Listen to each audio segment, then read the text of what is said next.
Hi, my name is Sammer Stolberger, and I'm here to discuss the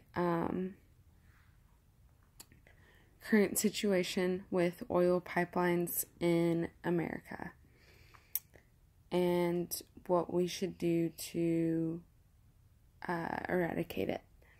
So, who is dependent on fossil fuels or gasoline to function in everyday life? Most people are. Most people not only use gasoline in vehicles to travel to and from work, to the grocery store, to school, to drop off their kids, banks, etc., etc. But we also typically burn fossil fuels to provide the electricity in our homes and in our offices. So when we look at it from a small perspective, everyone on an individual basis in America is affected by the cost of transportation for gasoline fossil fuels. With that being said, and that affecting everyone here in America, is transporting fossil fuels through these gasoline pipes the best way to do it, and is consumption of fossil fuels the best way to travel? So we're going to look at a few different opinions. According to the Bureau of Transportation, oil gas pipelines have actually doubled in numbers since the 1960s in America, and that basically shows us that we have done nothing but increased our consumption, and maybe also that we're transporting this oil to and from a lot of different places. So there could be a lot of oil pipelines in the ground that are just not even being used. And that's an issue because then they're just laying more pipe really close to it, but not far enough, and they're just leaving the pipe in the ground, which is not fair to the environment. It's just trashing the environment, just like if you were to drive down the road and throw a piece of litter outside.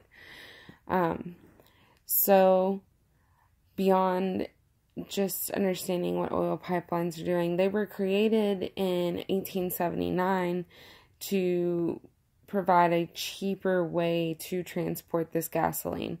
Now, the main perk about using these gas pipelines to transport our oil across the country is it does provide a really cheap gasoline for us at the end of the day.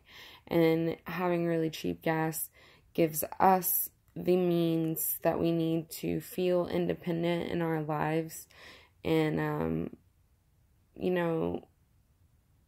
where we reside, and driving our own vehicles, and just spending our own money and being independent from other people and not depending on community or friends or family. Support yourselves, and not really sharing the commodities that we pay for, that we work so hard to pay for every week. So some of the issues are that, yes, it does provide a cheap form of gasoline and an independent lifestyle, but at what cost?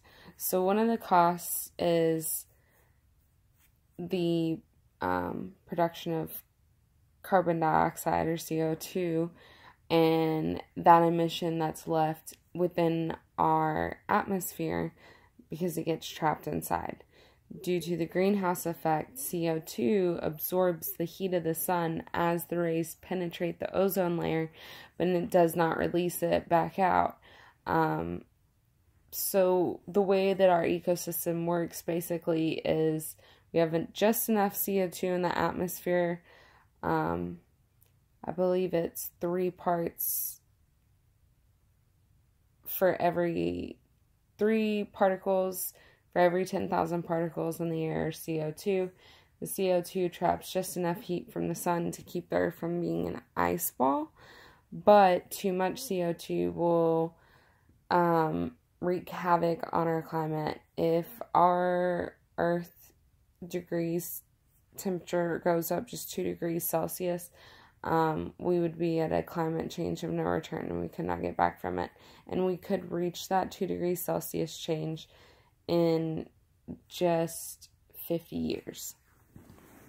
And so CO2 absorbing that heat, not letting it back out, and because the Earth is getting hotter, ice caps are melting, which means there's less surface area to reflect sunlight back out of the atmosphere, which is just causing more CO2 emissions to be released because there is organic material in the ice that is melting, and that is producing methane gas and carbon dioxide. So our Earth is getting warmer. It's going to cause a lot of climate changes if we can't stop using fossil fuels, but yet it seems that we won't ever get away from them.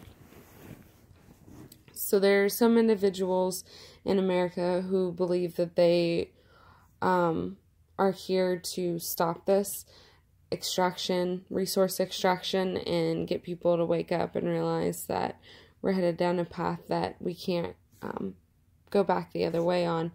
And one of those people is Alex Cohen, someone who I've spoken to on numerous occasions about different actions that he's set up to halt, stall, or completely stop construction of oil pipelines.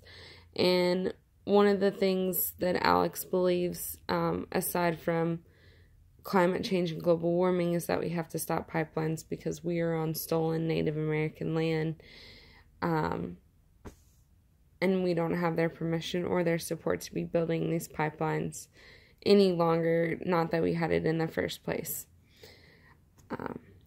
There's also different organizations and groups. One is local called Arkansas Rising, who is recently fighting against Diamond Pipeline, which was a pipeline that was going to be built across Arkansas. And some of the ways that they help fight against it is by taking it to our state leaders, taking it to our city leaders, creating public awareness, and just really getting people to gather in solidarity and speak out against what these oil pipelines are responsible for, which is damage to the earth as well as our climate, which would create a space that we might not be able to survive in here on this earth. So some people engage in civil disobedience like Alex Cohen, and some people just create perfectly legal protests, gatherings, or forums where they can just get information out to the public, like Arkansas Rising. So you don't always have to do something extreme in order to help make yourself aware to the damages that we are engaging in every day, damages to this earth behaviors that we engage in that are hurting us and that are going to hurt us in the future. So if we do more research on oil pipelines and start paying more for gas and start paying more for the luxury of having that independent single lifestyle, cheap lifestyle, and start getting our act together, we're going to be really paying for it with our lives and our children's lives and our grandchildren's lives later.